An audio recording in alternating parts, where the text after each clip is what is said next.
the executive statement, his predecessor, Pius XI at that time, had written in German the first encyclical letter, not in Latin, since well before the Reformation. And that was called Mit brennender Sorge, with profoundest concern. And it was about Nazism, and it was condemning Nazism at the time when the rest of Europe, including the United Kingdom, shamefully, was trying to appease it. Only the Holy See had spoken out. But the Holy See doesn't need to speak out more than once. It spoke out in 1937, and that was that. And of course then, when Italy became occupied, the Pope couldn't speak out. But fortunately, he already had, unlike any other leader in Europe at that time. So that's the truth, and that's how they distorted the truth. And what they did, they got a German playwright, a communist, to write a play about Pius XII's collaboration with the Nazis. And that play was then put on in Berlin and various other places, and it became quite famous. And by various means such as this, they trashed Pope Pius XII's reputation. So, yeah. This is the Worcester Tea Party. A lot of us go 10 years deep into the old, into founding the Tea Party movement, which is constitutional. What probably most people don't know is you're actually a scholar, somewhat of a scholar on the American Constitution. If there's any way you could close with like a couple of minutes of that brilliant speech you gave at Camp Constitution about the value of the American Constitution, I know that we would love to hear that. Briefly, not the really time for me to play. Not the whole speech. Just take a question, yes. A few years back, I read where the sun had been emitting a little bit more radiation, and subsequently the ice caps on Mars and the other planets were receding. There certainly is some evidence to that effect. However, given the difficulty of even monitoring what's happening on this planet, I'm not entirely sure if we can trust NASA to get that quite right on other planets. And I think there one comes into a problem which is that of data quality. And it's very easy for people on both sides of this debate to seize on data like that and say, oh, that makes our case, when actually the data themselves don't really stand up to too much scrutiny. It is a fair point, but actually more recently the sun's activity has been declining. And yet, over the last few years at any rate, there has been a certain amount of global warming. So there is no direct correlation between changes in the sun's activity in the short term and changes in the temperature on Earth in the short term. There is evidence, however, that if you take the time integral over approximately 60 or 70 years, a moving time interval of the total solar irradiance hitting the Earth, then you can find such a correlation. I've yet to find anyone to explain to me how what we're doing here would affect Mars and the other planets. Well, you're absolutely right. It's all our fault, of course. I mean, you drive an SUV here, and all through the solar system, the angels cry. But all these calculations rest on the assumption that the radiation is constant, which is sort of a given. You don't have well, it is very close to constant. It fluctuates, but it fluctuates in a fairly orderly pattern. And because the fluctuation period is 11 years, and you really only get an effect if you take sort of 7 of those periods and average them together. That's the time integral I'm talking about. You're not going to get much fluctuation within that 70 years by these little ups and downs. That's as best I can understand it. However, the Japanese have been keeping, I think they're called pyrgeometry records. There's some sort of machine called a pyrometer, I think it is, which captures how much sunlight is reaching the surface. And they've been doing this very accurately for longer than anyone else. And there is a correlation between the pyrgeometer measurements of the solar irradiance actually reaching the ground. And that's different from the solar radiance coming in, because it's affected by the clouds and whatever else is going on in the atmosphere. And there is a correlation between the sunlight actually reaching the ground and the fluctuations in temperature. And it's a very close correlation. However, most other records of a similar kind around the world do not produce the same result. And so here again, we can point to a record that we say, oh yes, that makes our point, but then we find there are other records that don't. And that's why the approach we have taken is to do this on a theoretical basis, and actually proved that the amount of warming you would expect to get per doubling of CO2 is simply nothing like as large as they say it is, because then you really don't need very much data to establish that. You need 3 or 4 quantities only, and you get the whole answer that you need. Yes, I was very patient. There's a couple people at the table, but looking over my shoulder here, so I'm going to rely on them. Because if you can look at this, this is a picture of a $8.9 million villa on the California coast, purchased about 5-6 years ago. Does anybody know whose house this is? Correct. So if Al Gore, for the last 20 years, has been stating that a third of California is going to be swallowed up by the ocean, why would he spend $9 million to buy a house on the water? That's not the only one. Okay. In 2005, the very year when he was making his mawkish sci-fi comedy horror movie,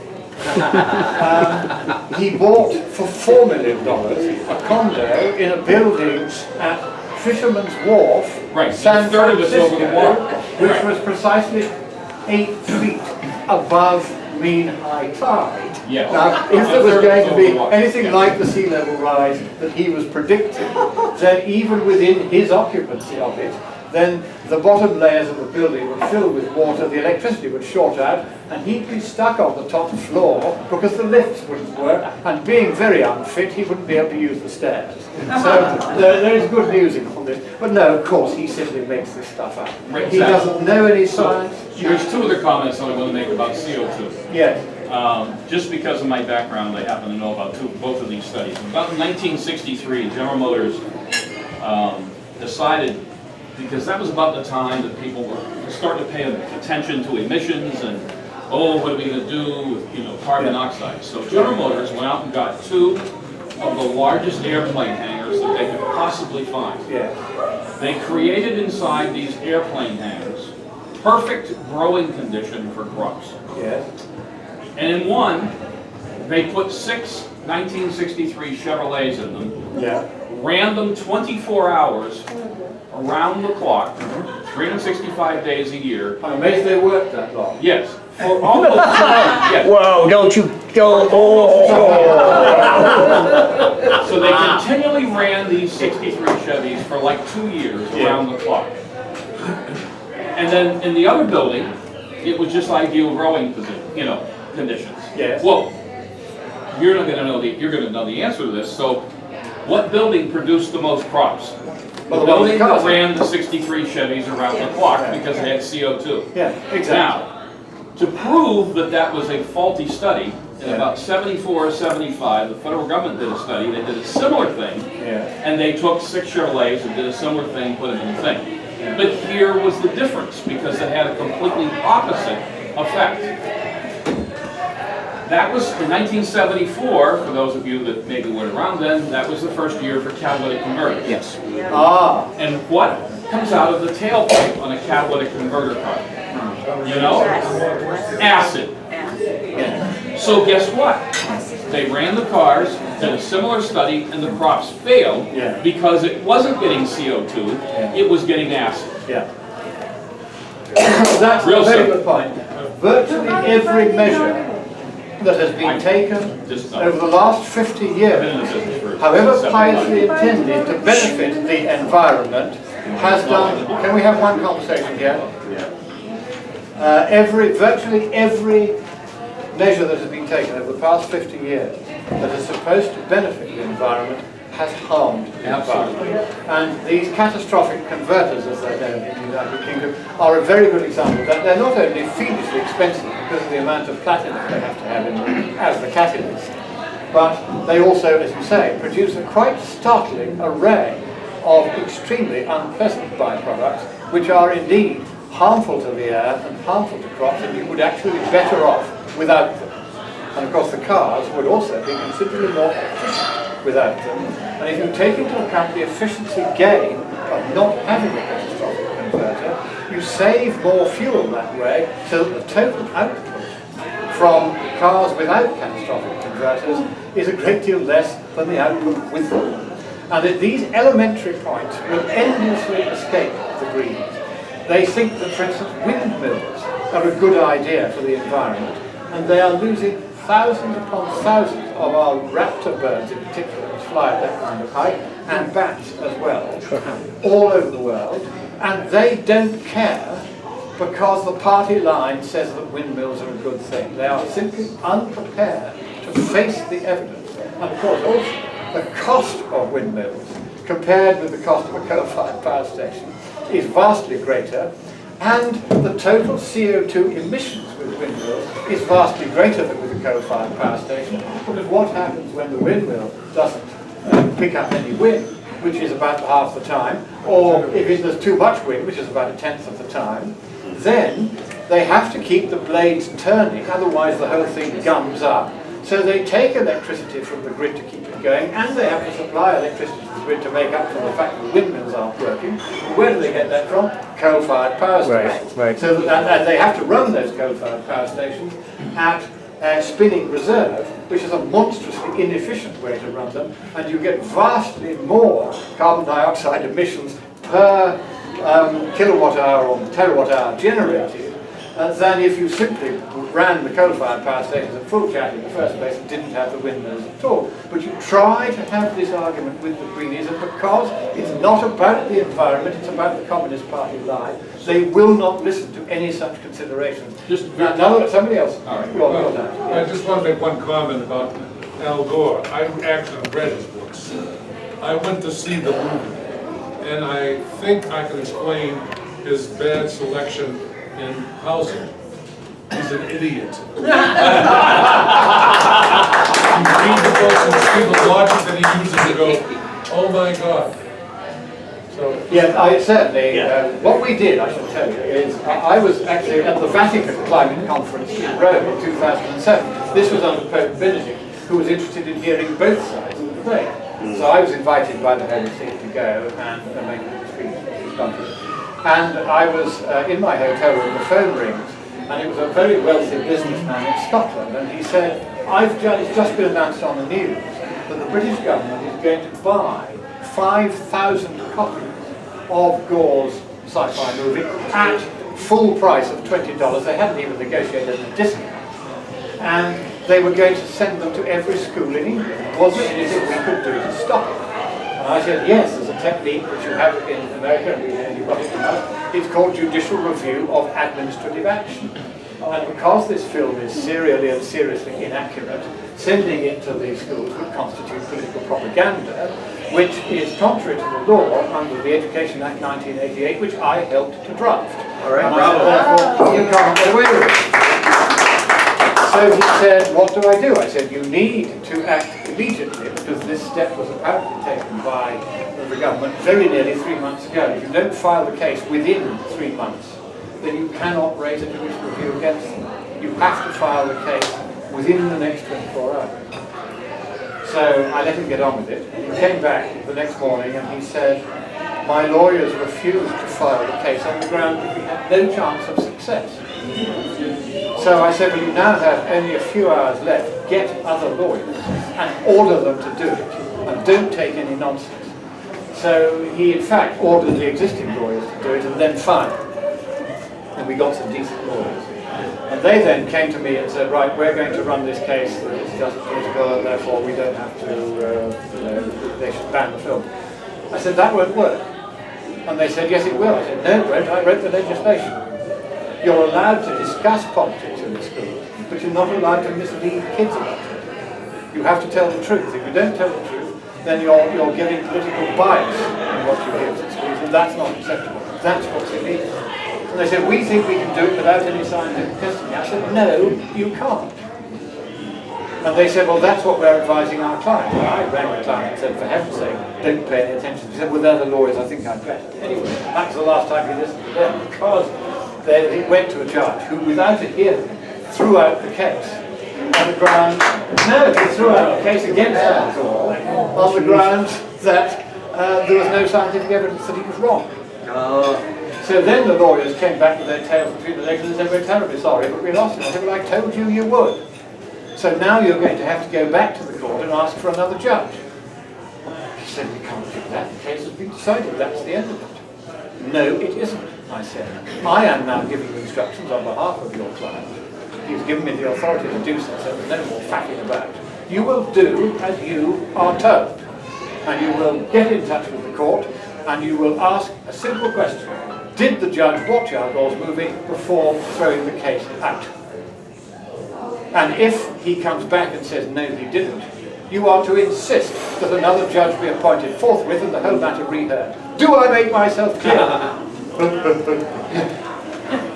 So they rang the court, and they said, would you please tell us whether the judge had actually seen the film before he decided the case? And they came back 5 minutes later and said, we think we'd better give you another judge. To the astonishment, they didn't know, the lawyers didn't know they could do this. But anyway, we got another judge. And they chose a former Labour candidate. So it was still going to get up to the front. However, the lawyers, by now, much more docile and obedient, came back to me and they said, about that scientific testimony, could you provide some? I said, yes, I could. So I wrote them 80 pages of scientific testimony, mentioning 20 separate errors in the book. And I sent them to them, and they said, this is no use. I said, you asked me to write the scientific testimony, I've written it, it's sound, it's well referenced, it's proper, it's correct, there's nothing wrong with it. And they said, but who the hell are you to write it? I said, shouldn't you thought of that before you asked me to write it? And so I said, what you're wanting is a couple of eminent scientists to put their names to it. So it goes in under their name and not mine. They said, yeah, that's what we were trying to say. I said, that's all right. So I got the most famous and most knowledgeable atmospheric scientist in the world, Professor Richard Lindsay, as one of them, and Bob Carter from Australia as the other. And their CVs were actually almost longer than the 80 pages of testimony, because there's so much in them. So they put in, there were very few changes they wanted to make. They said basically it was a very sound document. So in it went. And the government caved in the moment they saw the testimony. And they said, okay, we'll do a deal. We'll pay your costs of $500,000 to see it up on stage, and we will only circulate the movie after we have sent out 70 pages of corrective guidance to every school in England. Jeez. So we won the case, and the BBC, through gritted teeth, reported it on their afternoon bulletins. But by the main evening bulletins, watched by everybody once they've come to them, the item had already been sent down the memory lane. But that was a great victory, because from then on, Al Gore became less and less relevant. He's still going around the world tweeting, but fewer and fewer people are paying any attention to what he said. Good question. So, yes. I don't know if you have anything to say about this, but can you speak to the future of nuclear power? Is it going to be still in a rut, or is there something? Didn't quite hear that, sorry. The future of nuclear power. Oh, nuclear power. Is The it still in a problem with rut, nuclear or power. is it going to be? Is it The problem with already nuclear power, I think, is that in order to, the left are determined not to let nuclear power happen. And all they have to do, since they command the national bureaucracy from us, is to make sure that the inspection and compliance regime is so absurdly costly that you simply can't do it and make any money on it. And the price of nuclear electricity, which ought to be a fraction of the cost of any other country, is always going to be more, because the left will set the regulatory agenda. Sure. And I'm afraid that while that remains the case, we are not going to be able to build nuclear power. However, left-wing will be able to use it, and to our huge disadvantage, because they'll be able to get the cheapest electricity in the world. But one country that went overboard and did lots of nuclear power before the left kind of woke up to what was going on and tried to stop it was the French. And at one time they were generating something like 30 or 40% of all their electricity from nuclear power, and that was, and to some extent still is, the cheapest electricity in the world. So it can be done, but only if it's done to scale with the full backing of the government, and not with all these greenies in government who are stacking the regulatory sort of board against you. This is the problem. They're loading the scales against nuclear and the regulatory sets, and it's that at the moment which makes it impossible. Now I had some high hopes for a guy from your Air Force who was developing what's called a neutronic fusion, which doesn't emit neutrons, or emits so few it doesn't matter. But they never made that work. There are very formidable problems in making it work, and he didn't succeed in doing it. There are various other approaches that are being tried to reduce the likelihood of anything going on. And there's a South African design, which is very clever. It's quite small, it's a modular thing, and you bury it in the ground, fully fueled up and completely automated, and it simply runs for 40 years, and then you leave it. You get the electricity in the meantime. Now that's very sensible, and you can do that with modern technology. You can have a thing that runs for 40 years and doesn't give you any trouble, and can't go bang, because the fuel is pelletized and surrounded, each pellet of fuel is like a sphere, and so you can't get enough fuel in one place for it to go bang. So there are lots of things that could be done, but at the moment the regulatory case is just so impossible to overcome that in the West nuclear power is pretty much dead and is going to stay there. So Lord Monckton, Yes. one of the things that you, again, well, on our drive out, we've been cleaning up the planet. We found these new technologies. We found ways to make things happen. Greening the planet, cleaning our stuff up. Yeah. You had just talked about this great idea about burying nuclear power. Yeah. I mean, these technologies are there. What is it that is keeping us from adopting this? I know it sounds like a rhetorical question. I know the answer, it's the left. But I mean, why is there this one side that has all these great ideas, solving all our problems, but then there's this other side always screaming and yelling at us? I know it sounds like a rhetorical question, but... No. Here we have to go back to early imperial China, where the philosophers of political science first meditated on the fundamental divide that existed in politics at that time. And in doing this meditation, they in fact identified the fundamental political divide that has remained the fundamental divide ever since it began. And it is the divide between what they call the legalists on one side and the Confucians on the other. And we would call the totalitarians on one side and the libertarians on the other. Everybody in this room is a libertarian. Most people who go into government are by instinct totalitarian. And therefore, to some extent, in government, they will usually be totalitarians who will prevail most of the time. Every so often, a remarkable moment comes along, and it happened here, obviously about 250 years ago, when men of vision decided they really wanted to go for liberty in a very, very big way. And of course your founding fathers were libertarians par excellence. They understood the dangers in simply having an untrammeled democracy. You needed to have a system with so many checks and balances in it that nobody, even an electorate on a bad day, could do anything too fatally stupid. And this balance has survived very well ever since. Of course, there was a great moment when we got Margaret Thatcher, you got Ronald Reagan, and we had Pope John Paul II in the Vatican. And suddenly you had a triumvirate of people, all of whom were viscerally opposed to communism and totalitarianism. And they worked very hard between themselves to bring down Russian communism and set Russia free. It was hugely successful. But our problem now is that the totalitarian left have read Mein Kampf. They know perfectly well that Hitler was a leftist. They always brand him as a rightist because they want to associate their opponents with Hitler, when in fact Hitler was one of their own. He was a leftist. It was the National Socialist Workers' Party of Germany, not the National Conservative Workers' Party of Germany. And he, in Mein Kampf, which is a deeply unpleasant book, mentions that if you want to control and subjugate a population totally, that's what totalitarianism means. It means total control over every aspect of your lives. Then he says the unfailingly reliable way to do this is via environmental policy. And the left have always understood this. And though the Russians didn't sort of learn it in time, and they trashed their environment in time, they're the only communists who really did, the Chinese for it also did. The Hitler used environmental policy as a means of introducing total control over every aspect of everybody's life in Germany.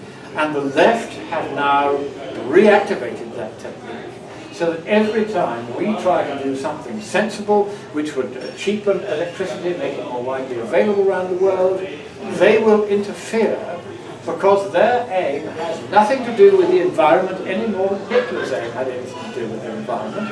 They are intending to destroy capitalism. The communist left are essentially nihilistic. They are destructive. Now I understand if I mention Daleks to you, you won't know what they are. Oh, There is a- so much tricky. There is a TV program in Britain called Doctor Who. Yes! And there were creatures called We have- Daleks, which were kind of little animals, but they were inside these tin things, which had various guns and stuff sticking out of the front. And they would go on rows on, they couldn't do stairs at all, but they would go around and all they ever said was exterminate, exterminate, and that is what the left are. They are purely destructive. They have nothing to contribute. And whenever they see success in the West, they want to destroy it. And look how effective all this global warming nonsense has been in putting up the price of electricity. Let me tell you how much it's gone up and how much it would be less than now if they hadn't interfered. Now the price of electricity, but as a direct result of global warming in most Western countries, is in real terms 3 times what it was when the global warming scam started in the late 1980s. Now, the prices of the raw materials that supply fossil fuel electricity, coal, oil and gas, have fallen by half in real terms in the same period. That means that electricity and gasoline are 6 times the price they would be if there had been no global warming scam.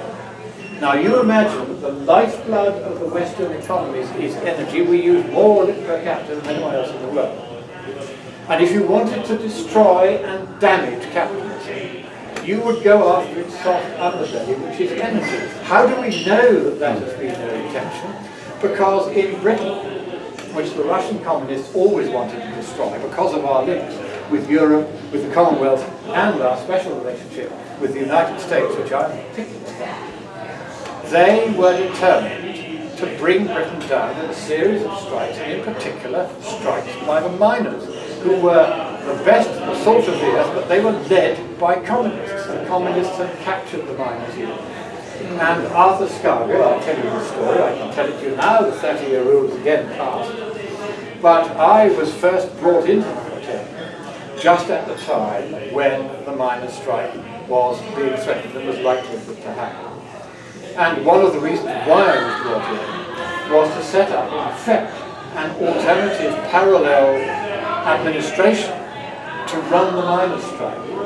Because the government department that was nominally supposed to run it, which was the Department of Trade and Industry, neither its minister nor its civil servants could be trusted.